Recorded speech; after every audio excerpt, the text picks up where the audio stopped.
Lucas capítulo 5, verso 1, quem achou diga glória a Deus. Diz assim: certo dia Jesus estava perto do lago de Genezaré, ou o mar da Galileia, e uma multidão o comprimia de todos os lados para ouvir a palavra de Deus. Viu à beira do lago 2 barcos deixados ali pelos pescadores, que estavam lavando suas redes. Entrou num dos barcos, o que pertencia a Simão, e pediu-lhe que o afastasse um pouco da praia. Então sentou-se do barco e ensinava o povo. Tendo acabado de falar, disse a Simão: vá para onde as águas são mais fundas, e a todos lancem as redes para a pesca. Simão respondeu: mestre, esforçamo-nos a noite inteira e não pegamos nada, mas porque és tu quem está dizendo isso, vou lançar as redes. Repita comigo e diga: vou lançar a minha rede. Versículo 6 diz o seguinte: quando fizeram, pegaram tal quantidade de peixes que as redes começaram a rasgar-se. Então fizeram sinais aos seus companheiros no outro barco para que viessem ajudá-los. E eles vieram e encheram ambos os barcos, ao ponto de começarem a afundar. Diga glória a Deus. Irmãos, essa história nos conta o dia em que Pedro conheceu Jesus. O dia que Pedro conheceu Jesus, irmãos, foi num dia daqueles. Você já teve um dia daqueles? Sabe aquele dia que você faz tudo certo, mas dá tudo errado no final? Foi esse o dia de Pedro. Pedro passou a noite inteira pescando e não pescou nada. Mas preste atenção, a pesca de Pedro não era uma pesca de hobby. Ele não pescou por lazer, né? Nós temos pessoas aqui que pescam por hobby, por lazer. Quem gosta de pescar aí, gente? Quem entende de pesca aí? Irmãos, eu não entendo nada de pesca. Eu nunca pesquei na minha vida, viu? Estou esperando um dia alguém me convidar. Eu nunca pesquei. Vocês já viram que eu não entendo de muita coisa. Não entendo de cavalo, esses dias eu falei de cavalo. Eu não entendo de pesca. Mas Pedro ali não pescou por lazer. Pesco ali pescou por profissão, era o trabalho dele. Ou seja, naquela manhã, quando ele está ali na beira da praia, lavando aquelas redes, ele está ali num estado muito triste, ele está frustrado, porque não ter pescado aquela noite simbolizava não ter dinheiro, simbolizava trabalhar talvez um dia e não fazer uma venda, significaria trabalhar e não receber o resultado do seu trabalho. Ele estaria provavelmente muito preocupado como chefe de família. A Bíblia diz que Pedro era casado porque Jesus curou a sogra dele. Ele está pensando talvez como chegar em casa e dar a notícia para a esposa e dizer: olha, não pesquei nada. Não tem dinheiro para fazer compra, não tem dinheiro para comprar aquele remédio do médico para a criança que está precisando. E naquele momento, então, ali de dor, de choro, a Bíblia então diz que Jesus, ele chega até Pedro. E então agora ele traz uma palavra de esperança para Pedro. Diz: Pedro, não desista. Volta mais uma vez, vai lá para o mar e lança a tua rede mais uma vez. Não fazia sentido voltar, pescar novamente, ele já tinha acabado de fazer isso. Ele passou a noite inteira pescando, e durante o dia era menos provável ainda que daria certo. Mas Pedro, irmãos, ele fez isso. Por que ele fez? Porque ele teve a fé no seu coração, e deu certo, porque agora ele foi debaixo da palavra do Senhor Jesus. E eu quero dizer que quando você se move em fé, crendo na palavra de Jesus, um milagre acontece. Você pode dar glória a Deus por isso? E eu queria que você pegasse essa redinha que você recebeu. Se você não recebeu, nossa equipe terminou de fazer mais um pouco. Você vai, levante sua mão que o pessoal vai estar entregando para você. E essa rede, irmãos, ela simboliza aquilo que talvez hoje, ao você entrar aqui, tem sentido talvez uma frustração sobre você. Essa rede simboliza aquilo que talvez você hoje tem vontade de desistir. Muitos de nós talvez temos andado com a nossa vida frustrada, ou alguma área da nossa vida.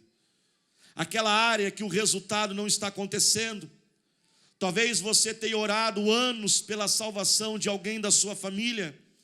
Tenha orado pela salvação de um esposo, de um filho. E parece que essa oração não é ouvida. Você já teve essa sensação? Que parece que a tua oração não está sendo ouvida, e você tem se perguntado: Deus, quando que o Senhor vai escutar a minha oração?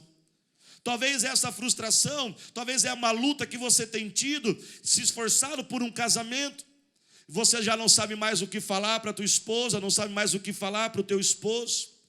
Talvez por um filho que está distante de você, e você vê cada vez mais ele se distanciando. Talvez a frustração de alguns aqui nessa noite, talvez seja por causa de um tratamento médico. Talvez nessa semana você passou lá no médico, e ele disse: olha, esse tratamento não está fazendo mais efeito, não há mais o que se fazer por isso. Quantas frustrações, irmãos, talvez nós chegamos hoje perante Deus. Talvez decepcionado com pessoas, e a nossa vontade é se distanciar. Eu não sei como você chegou aqui, mas eu sei que Deus conhece a tua dor. Deus conhece aquilo que você está cansado. Deus conhece aquilo que talvez hoje você entrou aqui a ponto de desistir. Desistir talvez de ser feliz. Talvez você não tenha mais forças e o teu desejo é talvez ficar preso naquela cama, naquele quarto, e não mais lutar pela alegria na sua vida. Talvez essa frustração é de não mais sentir até mesmo a presença de Deus em você. Alguns talvez hoje aqui estão pensando, talvez chegando ao final de um ano, dizendo: eu vou entregar a liderança da minha célula, eu vou deixar de ser anfitrião da minha célula. Eu queria que você, segurando agora esta rede, fechasse os teus olhos e falasse com Deus neste momento. Fale com o Senhor agora. Fale com Deus agora. Fala: Deus, me dá forças e renova-me, Senhor. Senhor, ó Pai, eu estou cansado de viver sozinho. Talvez você está num período de recomeço da sua vida e você precisa recomeçar. E mais um recomeço, e você já passou por tantos recomeços, talvez profissionais, e talvez você diz: será que vai dar certo dessa vez? Será que eu vou conseguir de novo? Talvez um recomeço de um novo casamento. Mas o mesmo Jesus que esteve com Pedro ali naquela manhã frustrada, é o mesmo Jesus que está aqui nessa noite entre nós. E se deu certo com Pedro, vai dar certo, porque é Jesus quem está dizendo para você. Ele diz: meu filho, não solte essa rede, não desista. Pai, nós oramos a Ti, colocamos em Tua presença, Senhor. Colocamos esta dor diante de Ti agora, Senhor. Renova a força de todos que estão aqui, a força para superar esse desafio que está à frente dele. Talvez, ó Pai, esse desafio que está exigindo uma inteligência que não tem, um conhecimento que não tem, Senhor.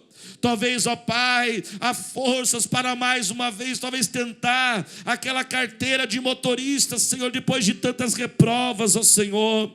Deus eterno, nós oramos a Ti e cremos, ó Senhor, que vai dar certo desta vez, porque nós vamos debaixo da Tua palavra.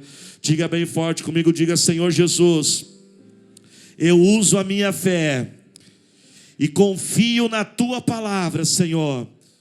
Diga bem forte: e eu volto ao mar para lançar a minha rede mais uma vez. E assim, irmãos, Pedro fez. E Deus e Jesus os surpreendeu. A Bíblia então diz que Pedro, com fé, irmãos, e sem fé é impossível agradar a Deus. Talvez você está perguntando e ouvindo essa mensagem: por que agora daria certo? Jesus manda dizer: agora vai dar certo, porque sou eu que estou mandando, sou eu que estou no controle. Então a Bíblia diz que Pedro, ele joga a rede e fica esperando ver o que vai acontecer. Será que realmente vai dar certo? Mas, irmãos, o nosso Deus é um Deus de abundância, é um Deus exagero. Não somente deu certo, mas deu muito certo. Porque ele diz que quando ele começa a puxar a rede, não tem apenas alguns peixes para pagar uma conta, não tem somente alguns peixes para resolver uma pequena dívida. A Bíblia diz que quando eles começam a puxar aquela rede tem muitos peixes, ao ponto que aquela rede agora se torna pesada. Deus manda dizer: eu não vou fazer apenas um milagre na sua vida, eu vou fazer um grande milagre. Não vai simplesmente dar certo, vai dar muito certo. Você não vai ser simplesmente feliz, mas vai ser muito feliz. Eu não vou simplesmente te curar, mas eu vou curar por completo, de forma total, porque eu sou um Deus de grandezas e faço coisas grandes. E agora Pedro começa a puxar aquela rede. Mas há um detalhe: o milagre é grande demais.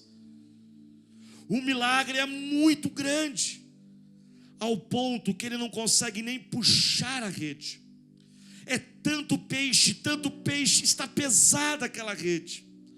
É tanto peixe que as redes começam a se romper.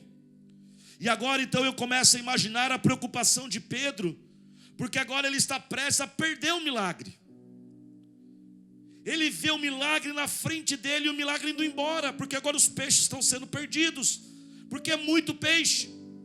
Então agora, de forma muito rápida, esperta e sábia, Pedro então agora ele começa a acenar os seus amigos e diz: ei, amigos, venham aqui me ajudar. Então os seus companheiros vêm e começam a ajudar e pegam naquelas redes e vêm com outros barcos, e ele não perde aquele milagre.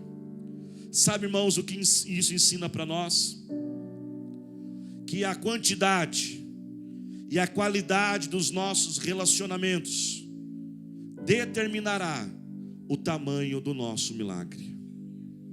Eu vou repetir: a quantidade e a qualidade dos nossos relacionamentos determinará o tamanho do nosso milagre.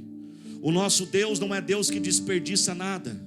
E antes de Deus derramar uma bênção, definir um milagre sobre a nossa vida, Ele primeiro confere se nós temos capacidade e condições de suportar e lidar com o tamanho daquela bênção. E quando Deus ele analisa a sua vida, se você tem condições de capacidade de cuidar daquilo que Ele vai dar para você, uma das áreas muito importantes que Ele analisa a sua vida são os seus relacionamentos. Porque os nossos relacionamentos são importantes para que nós possamos lidar com o tamanho daquele milagre. Você imagina agora se Pedro fosse um homem brigado com todo mundo, se Pedro fosse um homem que não conversasse, se Pedro fosse um homem que ficasse quieto no seu cantinho, e ele chamasse por os seus amigos, primeiro não haveria amigos para ajudá-lo. Se ele fosse um homem brigado, seus amigos iam dizer: se vira, Pedro, agora você quer a nossa ajuda? Ou seja, aqueles amigos, aqueles companheiros foram necessários para que ele não perdesse o seu milagre. A Bíblia nos conta uma história de uma mulher que estava muito endividada, e o profeta chegou para ela e falou assim: pegue um pouquinho do azeite que você tem e chame agora e vá até os seus vizinhos e pegue o maior número de quantidade de panelas, vasilhas, bacias que você puder. E o azeite vai ser multiplicado. E quando o azeite multiplicar, você vai vender o azeite e vai pagar suas dívidas. E a Bíblia então diz que ela começa a pôr aquele azeite, e de forma sobrenatural o azeite começa a ser multiplicado, e vai enchendo as vasilhas, e vão enchendo as vasilhas. E o texto diz que o milagre só acabou quando não tinham mais vasilhas para serem cheias. Irmãos, quando eu ouço essa história, eu fico muito curioso com algo. E quando eu chegar no céu, eu vou procurar essa mulher que recebeu esse milagre. E eu vou fazer a seguinte pergunta para ela: quantas vasilhas você conseguiu? Porque se ela conseguiu só 10, encheu 10. Mas se ela conseguisse 200, encheriam as 200. E eu fico pensando, quando ela recebe esse milagre, essa palavra do profeta, eu fico pensando: se ela fosse aquela vizinha fofoqueira da rua, se ela fosse aquela vizinha que na hora de varrer a sujeira da calçada joga na frente da calçada dos outros. Ou seja, irmãos, o que aconteceria? Ela perderia o seu milagre. Algo muito importante para nós suportarmos os milagres da nossa vida são os nossos relacionamentos. O mundo corporativo entendeu isso nos dias de hoje, algo que a Bíblia já revela há anos atrás. A importância dos relacionamentos, a importância do network, a importância de pessoas que se conectam com você. E por que nós precisamos disso, irmãos? Por que nós precisamos ter relacionamentos fortes dentro da família, tanto no trabalho, quanto também na igreja, em todos os lugares? Porque, irmãos, para sustentar o tamanho do milagre, nós precisaremos de pessoas que vão nos ajudar a carregar o peso daquele sucesso. Diga comigo: o sucesso. Diga mais forte, vamos lá, a turma das 8 é a turma que já vem jantado, viu, gente? Eu não jantei, vocês já jantaram. Diga comigo: o sucesso é pesado. E quanto maior, irmãos, for o seu sucesso, mais pesado ele vai ser. Então você tem que ter pessoas que vão te ajudar a carregar este peso. Quem está dentro, diga amém. Um dos pesos do sucesso é a pressão. O sucesso, ele traz pressão. São decisões difíceis, são situações complicadas que nós passamos. Você vai ter que ter pessoas que vão ser apoio emocional para você, pessoas que vão te ouvir. Você vai ter que ter intercessores, pessoas que vão orar por você, pessoas que vão estar ali te animando, te encorajando, senão você não consegue lidar com o sucesso.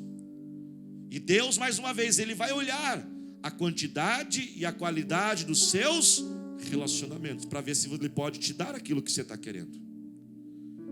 Um dos outros pesos do sucesso é o peso da complexidade. Quanto maior for o projeto, maior for a conquista, maior for o seu sucesso, mais complexo ele vai ser.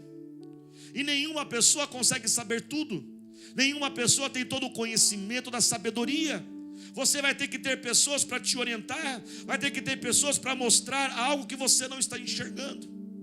Esses dias um irmão da igreja postou algo na internet, eu mandei uma mensagem para ele. Falei: meu filho, você percebeu o que você postou? Puxa, pastor, não percebi. E eu conheço ele, sei da profissão dele. Aquela postagem ia prejudicá-lo profissionalmente, não tinha nada a ver com igreja. Eu falei: na sua profissão você não pode postar isso. Ele falou assim: pastor, muito obrigado.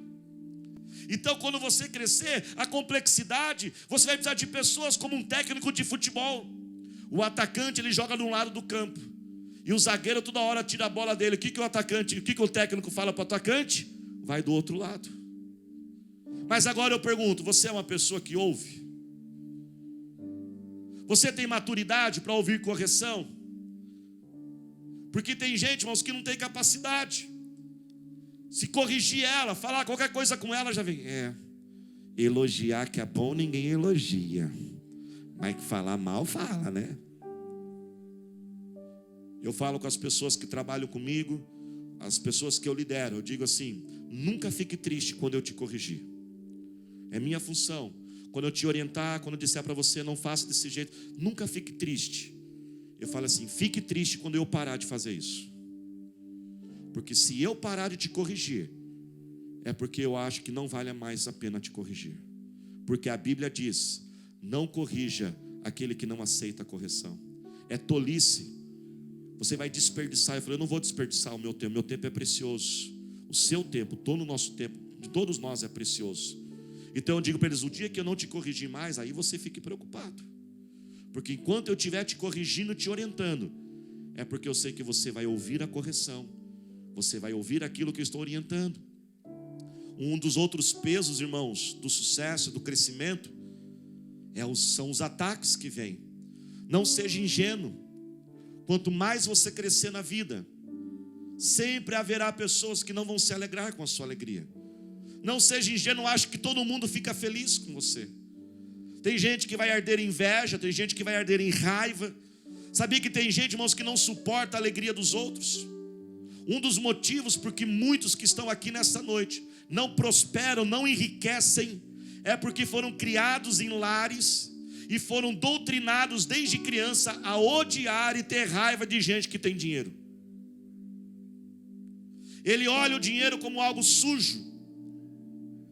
Foram pais que cresceram, foram filhos que cresceram ouvindo dos pais falando mal do patrão. Eu estou ganhando essa merreca e olha o meu chefe lá no carrão. Só que a Bíblia diz o seguinte: aqueles que te abençoarem serão o quê? Abençoados. E aqueles que te amaldiçoarem serão o quê? Amaldiçoados. Ou seja, aquilo que eu desejo, aquilo que eu vejo na vida de outra pessoa virá para a minha vida. Se eu não consigo me alegrar com o sucesso do outro, eu não terei sucesso. Se eu fico triste, com inveja, quando o outro está melhor do que eu não vou ter aquilo. Tem gente que para ele brilhar tem que apagar a luz do outro. Ele não consegue suportar a ideia que todo mundo pode brilhar. E quanto mais você crescer na vida, mais serão os ataques contra você. Só quem passou por calúnias, só por quem passou por acusações, dizendo de mentiras, sabe como é importante você ter pessoas do seu lado que digam assim: Estão todo mundo falando isso de você, mas eu não acredito. Eu acredito em você, na sua verdade, na sua honestidade. Se você não tiver pessoas do seu lado para dizer isso para você, você não aguenta. Você não suporta, porque o ataque é muito forte quando falam mal de você. Quem está entendendo, diga amém. Por isso, irmãos, Pedro ali ele precisou ter aquela rede de relacionamentos, da mesma forma que nós precisamos até os dias de hoje. E vale, irmãos, importante nós sermos lembrados que é a minha e sua responsabilidade. A responsabilidade é individual de construir os relacionamentos. Ela é uma responsabilidade que pertence a nós, inerente. Eu não posso transferir para os outros e dizerem: eu estou aqui sozinho, isolado por causa daquela pessoa. Não. Um dos problemas da sociedade que a gente vive é uma sociedade de vitimismo, é uma sociedade de desculpas, e por isso que tem muita gente travada na vida, porque tudo é culpa dos outros. Ei, é minha responsabilidade. Se eu estou isolado, se não tem pessoas perto de mim, eu tenho que construir essas pontes de relacionamento. Eu atendo, irmãos, pessoas todas as semanas reclamando que estão sozinhas. Eu tenho atendido uma quantidade enorme de idosos que se sentem sozinhos nos seus lares, porque os filhos não vão visitar, os netos não vão vê-los. Pessoas que não conseguem ter um parceiro, não conseguem construir um casamento. Pessoas que no seu trabalho ninguém conversa com ela. Pessoas que estão chateadas porque ninguém visitou elas, ninguém foi atrás dela, ninguém sentiu a ausência dela. Toda hora eu recebo. Mas, irmãos, eu preciso pregar com firmeza e clareza, apesar de ser de forma amorosa e carinhosa, porque eu te amo, viu? Mas é sério. Mas eu preciso dizer, é minha responsabilidade. A responsabilidade é individual. Diga bem forte comigo, a responsabilidade é individual. Isso não quer dizer, irmãos, que nós não podemos ir atrás das pessoas. Temos que ir atrás das pessoas. É uma conduta cristã. Jesus foi atrás de Pedro, Barnabé foi atrás de Paulo. E nós, como pastor, ensinamos isso, treinamos a liderança, conscientizamos, vamos atrás daqueles que estão distantes e nós esforçamos. Mas isso não quer dizer que deve se transferir a responsabilidade.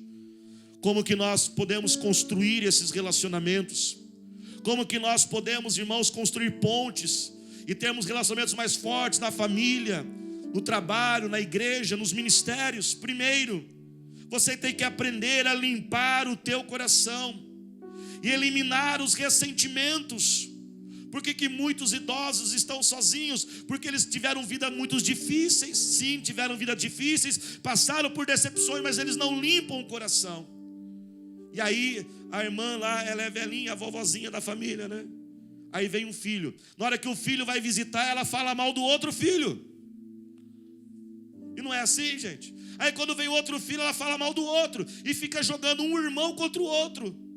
E ela só reclama da vida. E é não sei o quê, não sei o quê.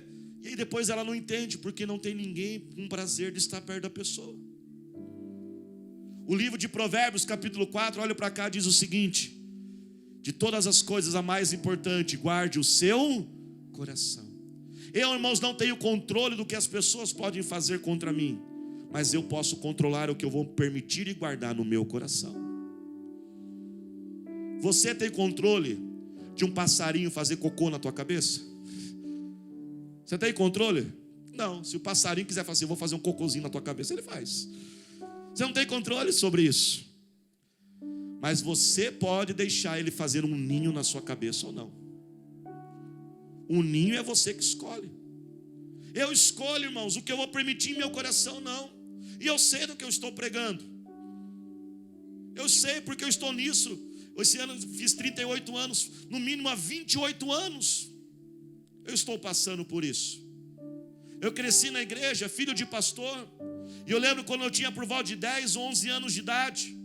Meus pais tiraram uma semana de férias, fomos para a praia, passaram alguns dias na praia no mês de janeiro.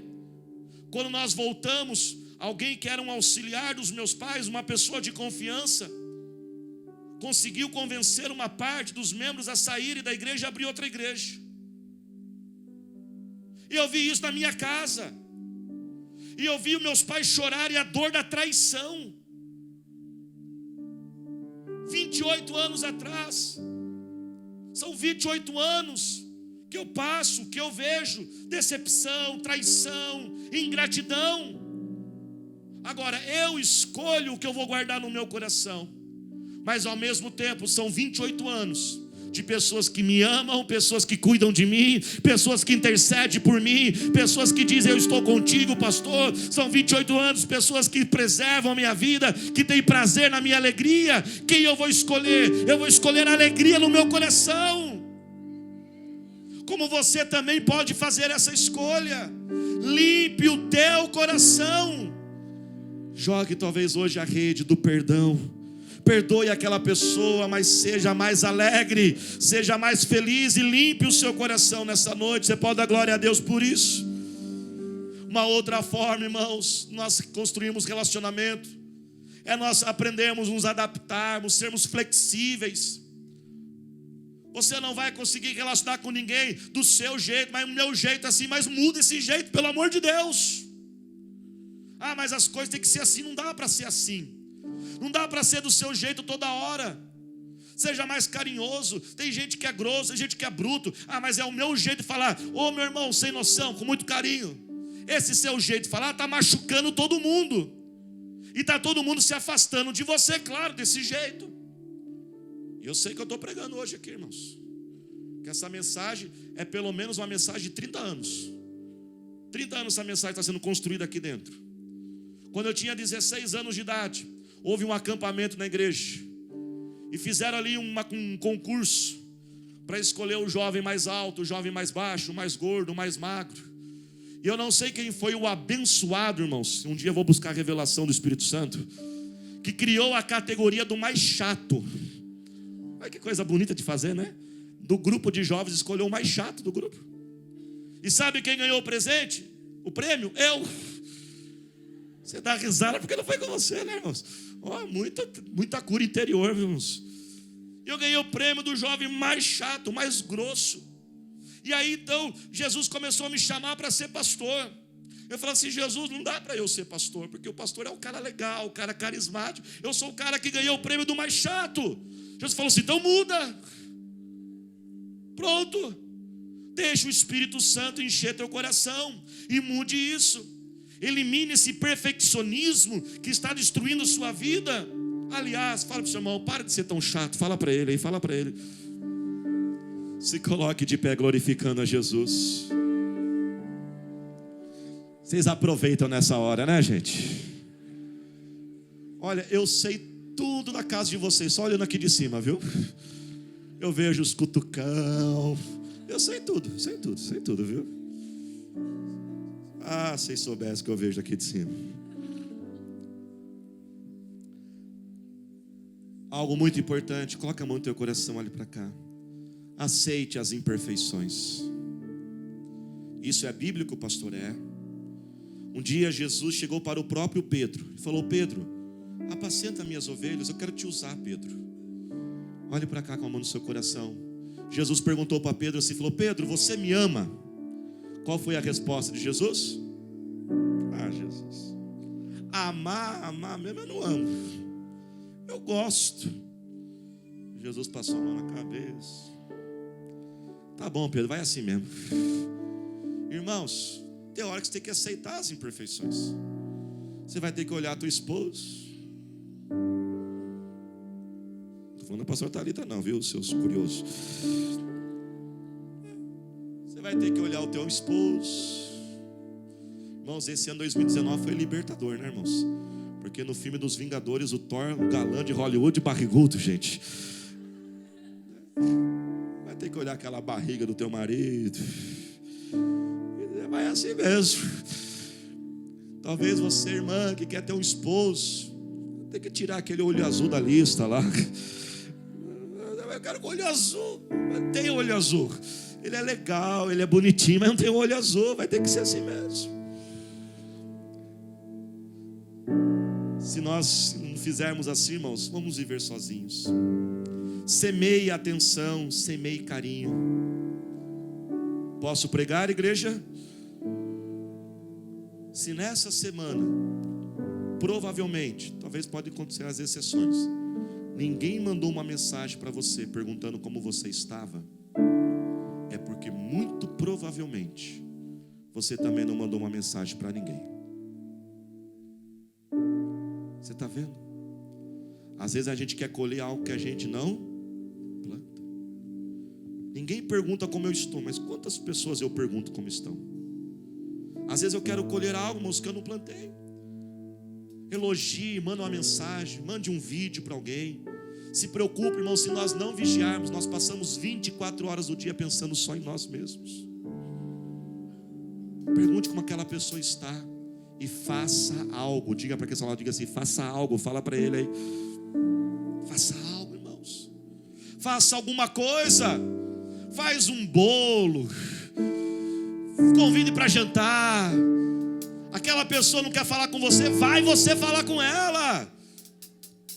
Ninguém te convida, se ofereça. Ai, tem gente que teve até um arrepio agora, né?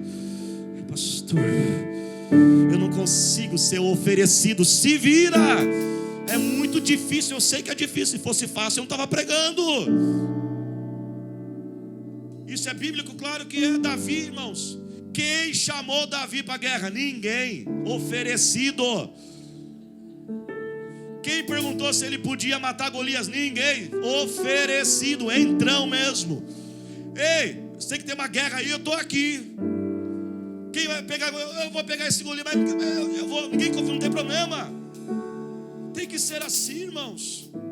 Claro, não vamos ser exagerado assim também, que aí é feio demais, né, irmãos? Mas se ofereça e coloca à disposição. Eis-me aqui, chega lá. A pessoa está querendo falar com você, ó, vem aqui, Bruninho. A pessoa não quer falar com você. Ah, mas eu quero falar com você. Vem aqui, não, resolver esse negócio. Não, estou esperando um sinal de Deus. O sinal está aqui na pregação hoje. Receba o sinal, vai atrás da pessoa. Pronto, é isso que você precisava ouvir. Deus te manda, vai atrás da pessoa. Pronto. Se ofereça, vai atrás. Dá uma piscadinha para ela. Uma piscadinha para ele. Até isso tem que ensinar, irmãos. Você vai conseguir essa namorada. Fala assim, olha, eu estou em intercessão por você essa semana. Sabe, é outro tipo de intercessão, né? Você está orando para Deus te dar uma esposa, uma namorada. Mas vá atrás. Irmãos, nunca vou esquecer o dia que eu tive que pegar na mão da pastora Thalita pela primeira vez. Eu estava assim, meio assim, de paquera, assim e tal. E a gente foi num cinema. Aí eu passei a mão por trás, senti uma pessoa entre eu e ela. Aí eu tive que pôr a mão assim, peguei na mão dela. Deu um giro na barriga, falei, ela vai soltar a minha mão. Irmãos, ela não soltou, nunca mais. Eu, yes! Glória a Deus! É minha! Aí eu olhei o olhinho dela assim. Aí logo que a pessoa percebeu, a gente escondeu a mão assim. Mas vá atrás. Se ofereça. Faça algo. Mas não solte a tua rede. Segure a tua rede agora bem alto. Pegue ela. E o nosso time de louvor vai cantar essa música novamente. Enquanto eles cantam, eu quero que você ore neste momento. Se você não tiver sem, dá um sinalzinho. Acho que chegou mais um pouquinho aí. Fale com Deus agora. Senhor, eu quero orar por aqueles que talvez estão a ponto de desistir, Senhor. O Senhor diz, não desista, minha filha.